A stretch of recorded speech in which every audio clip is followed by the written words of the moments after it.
What's up, y'all? I really just wanted an excuse to hop on the camera on this 13 Pro Max, and it's giving what it's supposed to have gave. Ignore that junk in the background I was recording, but I'm gonna do another story time. This one is semi lighthearted. I'm gonna tell y'all about how I fired my agent and almost quit acting. I still contemplate quitting acting on a regular basis, but let me just start off with how I fired my agent. So let me take y'all back. It was 2020, the year everything went to hell anyway. and basically what happened was I was signed to an agency for about 2 years. So for those who don't know, I have been dabbling in acting and music my whole life just about, but I started taking it seriously when I came home from Howard in 2016. And I was out here grinding as a musician and as an actor with no agent. I just scoured through the internet and learned the hard way what was legit, what was not, what resources to go to. And eventually I was able to build my resume and, put some more clout on my name, basically. And fast forward to what, I was in the deal, let me see, 2019, 2018. So fast forward to 17, and I was at a point where I was like, I really need an agent because I want bigger things. Like, you can only do so much by yourself in this industry unless you know people. You know what I'm saying? So I found an agent, Googled the hell out of them because it's a lot of people out here not legit. And for those who don't know what an agent is, it's basically they find work for you as an actor, and then they take 10 to 15% depending on what your contract says. Anyway, so I found an agent. They were very legit, very reputable. I'm not gonna say their name because I'm not trying to get sued. But they were very legit, very reputable. So I'm like, okay, scheduled an audition, went to the audition prepared to, sing, give a monologue, along with, letting them critique my resume, typical things like that. And honestly speaking, they had seen my website, they had went through my resume and my social media. They was like, you don't even need to audition. This is your new home. The vibe was right, so I didn't think too much of it. And after a couple weeks, after having some couple people look over them contracts, because we don't play them games here. That's another tip for other artists: don't play them games with your contracts ever, ever. And she low-key got me into some bad deals, but we'll talk about that later. So anyway, contract looked legit. We was cool, signed off on it, and then I started working for them, right? And we kind of had the discussion going into it that me being in the Dallas-Fort Worth area as a black actor, especially one who had, crazy colored hair and shit like that, I was not gonna be the most marketable. We had that discussion up front, and I appreciated the honesty, like real talk. So we had that discussion. She was like, you have to be comfortable driving down to Austin, driving down to Houston for gigs, and when the time comes, even flying out to Atlanta, LA. I'm like, shit, cool, yeah, fly me out. I'm trying to get flued out. So so we go through our process, and I sign the contract. I get a handful of auditions. I book every audition that I do with her. And so I'm like, okay, cool, this is going good. It's not a lot of coin, not a lot of big gigs, but it's a couple decent. When I had some big commercials, and then I had starred in a short film that they kind of low-key rewrote for me. Because I was only going in to read 3 lines. They ended up rewriting the script to where it was based on my character, that kind of thing. Great experience, loved the cast, loved the crew, all that.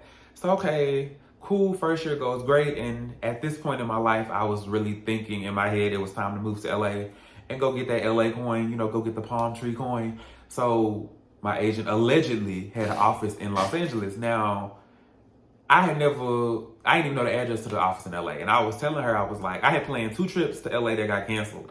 But before they got canceled, I hit her up. I was like, hey, I'm getting ready to fly out to LA. Can I meet with the people at the office out there? Is there any networking I need to do? I'm always on my shit, always. And she never responded, and I'm like, that's weird. And one of the parts of my contract, I don't know how the contract is these days, this was a couple years ago. One of the parts of my contract was I had to be in constant communication with them about my schedule, because realistically speaking, most actors and musicians and shit have day jobs, until they get to a point where they're getting big gigs, big enough and consistently enough to not have to do, regular people work. So the thing was, I had to communicate my schedule with her, and I was doing it every couple of months. I would email her and be like, hey, this is my schedule. I'm planning on being out of town these days. I want to be with the LA team. And she didn't represent musicians, but she knew I was a musician and said she had contacts in the music industry. Never got hold to those either, right? So now we double red flag, and I'm thinking, I had almost a year of consistent gigs. I ain't gonna trip too much on it, Acting goes up and down. We already talked. I was probably gonna have to travel, be hard to market, all that shit. So it starts to get to a point where I don't hear back from her at all. She's not responding to my emails. She's not responding to, her assistant's not responding to my emails, not responding to the phone call. I done left like several messages. And I also was thinking, now in my mind, it flashed to me. I was like, I never got paid for that short film that they rewrote the script for me on. You know what I'm saying? I'm like, oh shit, I never got that money. So where's my money? Because my contract says no longer than 90 days unless previously discussed. I don't remember discussing my check being me waiting for my check more than 90 days. So that was problem number one. But eventually I got that check and I let it go. I was like, okay, maybe it was an issue with production. It wasn't an issue with production, but I digress. So now we going on months and months, and it's like I've not heard from any of the contacts in LA. I'm not getting no auditions. I'm not even getting my phone calls and emails responded to. Then finally, out the blue, like right before Mother's Day, she calls me and then she calls my mom. And I had booked 2 commercials back to back. Keep in mind, I was a whole ass adult. And my mom was only on there as an emergency contact. So I don't know why she contacted my mama when she knew my number. But that's another one of the weird behaviors. Because I definitely respond to my phone calls and emails when it relates to me getting the check. Don't play. So I drive down to Austin to shoot this commercial for QT. Drive right back to Fort Worth. Then maybe we shot the commercial Mother's Day weekend. The commercial was out and on TV in June. Tell me why I'm watching this commercial on TV and I'm like, I still ain't got paid for this shit. So I send an email and I leave a voice message, as I should, because of course nobody's answering the phone. So now time is continuously ticking by. It's continuously ticking by. Now it's fucking like August, September. And I'm still like, I ain't got no check for this commercial. And she also still ain't responded to my emails and messages about not only auditions, but about me meeting the team in LA, because I was trying to move out there at this point. So I'm like, this is fucking weird. So then she gives me a phone call and she says, hey, you remember that short film you did last year? I'm like, yeah. She's like, they're having a movie premiere. They want you to be at the movie premiere. They want you to attend. They want you to be on the panel about the discussion of the film. And we're going to pay you for all, they're going to pay you for all that. I'm like, oh, cool. Yes, I get to go to a movie premiere and be paid. Get there. I wasn't on the panel, number one, which I ain't trying to nitpick, but don't tell me lies. You know what I'm saying? I wasn't on the panel. And I also didn't get paid. So I could have stuck with my shift at the Apple store for that day, to be quite honest with you. Like, yes, it was a beautiful experience going to a movie premiere, network and all that stuff, but I don't like being lied to. You feel me? I like to be prepared, you know what I'm saying?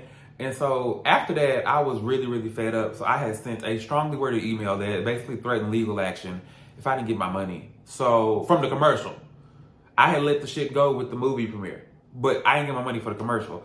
So when I tell you, tell me why I had sent that strongly worded email at about 8 a.m. on like a Thursday.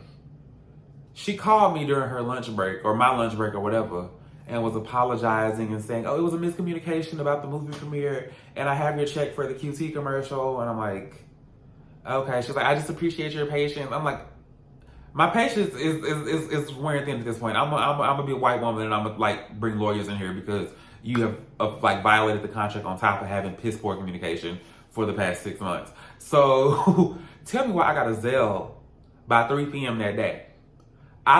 So my theory is she got the money for the commercial immediately and just forgot to pay me, which how you forget to pay somebody, bro? Like I wasn't the only person there. Like what, do you forget to pay your other people on your talent agency? I want to know. I have questions. For real. And the crazy thing is like this agent had a really good reputation and she started off that first year so strong, so I was very confused. So I was like, at that point, I was like, I'm done with this shit. I'm out. I don't want to be affiliated with this at all. And then, crazy enough, how life happens, I had tried one more time to get her to send me some contacts in LA because I was planning to go to LA for like right after Thanksgiving or right before to go look for apartments and network. Ended up getting into a real bad car wreck, had to kind of reset my life. And it was at that point that I knew she was not for me at all as an agent. I also lost a lot of friends at that point, but that's another story time. And so, you know, then we go into 2020, we in the pandemonium, and I was like, oh, this is a perfect excuse to get out of my contract. So that's exactly what I did. I sent her an email, said, hey, I don't feel like this relationship is working out, and I'm gonna focus on my music. Which was true to an extent, but at the same time, I was like, I don't trust you. And the pandemic is a perfect excuse to get out this contract. So that's exactly what I did, and I have had no issues with her ever since. So, you know, it was an amicable split, but I still don't know what was taking so long for me to get a response to what happened to my money. Real talk. And it kind of 2020 just kind of made me reevaluate everything as an actor, because like, not even to exaggerate, like, when I'm a trained actor, bro. Like, I like to act. I actually love to act. It's just the opportunity just ain't here like that. And I'm aware that like I need to be in Atlanta most likely, or LA, but it's like at this point, it's like, you know, the resume 4 pages long.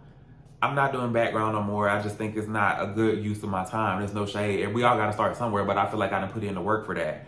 And then it's also like I can't even get in the room to audition. And it kind of made me like feel like, you know, question my talent. Like, am I doing something wrong? Like, cause why am I not getting no auditions or like no opportunities? And that's really one of the main reasons I've been focusing on music so hard, because I can control what I do with the music, when I release the music, how I promote the music, how hard I push the music. Like, I'm in control of that situation. With acting, it's like you can be prepared all you want to, but if nobody giving you no opportunities, that means you got to do your own thing. And I've experimented with, you know, the whole creating your own script and making your own short film, and I enjoyed it, but it's a lot of work, and it's not exactly a task I'm ready to tackle again at this very moment. But I really thought about quitting. Like, I was questioning the hell out of my talent, and even I done a couple gigs like in 2021. I did a couple TV shows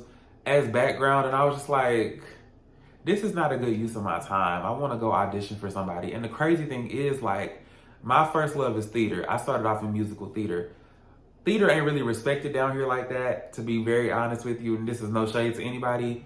In the Dallas-Fort Worth area, the theaters that we do have, they are lily white. And they might have 1 or 2 black token actors that they might swap out periodically, not even trying to be funny. And then the 2 black theaters here, they have really great work, but now the issue with theater comes in. You want me to commit 3 or 4 months of all my weekends and at least 2 or 3 days, 2 or 3 evenings in a week for no pay. And that's not realistic. I got bills. Like, I can't come to rehearsal 3 hours Monday, Wednesday, and Friday when I get off, on top of taking off all my Saturday and Sundays for 3 months for your play, and I can't even, you know, pay a bill. You give me $300 for 3-4 months worth of work. The math ain't mathing.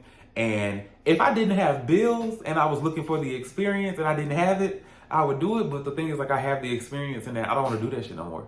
And the same thing with background. It's like, background is cool, don't get me wrong. You might get some camera time, but they ain't asking you to read no lines. They ain't really asking you to flex no acting muscle. And for me, I know personally, I am a person who consistently likes to be challenged. If I'm not challenged, if I get bored, I don't want to be bothered.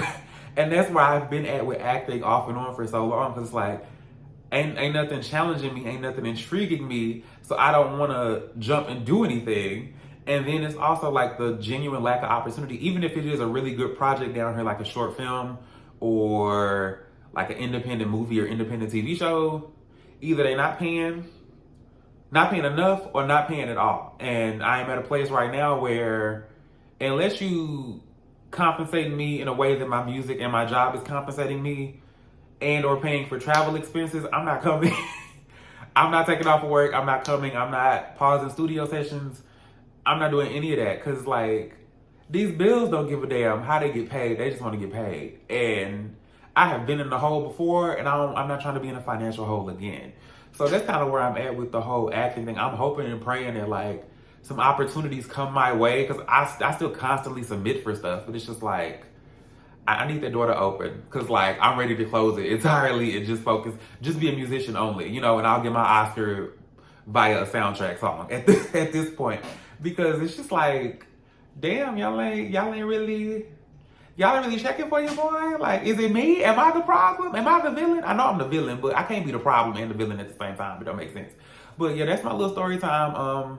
For clarification, I am not quitting acting. I am still actively trying. It is just not a priority anymore until I find something that is adequately paying me and challenges me as an actor. But in the meantime, y'all can check for new music and get ready for the Malik World Music Festival, because that's where my focus is right now. And I am actively also trying to write some scripts and just do the damn work myself at this point. You know, what Coach D said? She said if they don't hire you, you hire your damn self. So that's where I'm at right now. But I hope y'all have a great week, and that's my story time.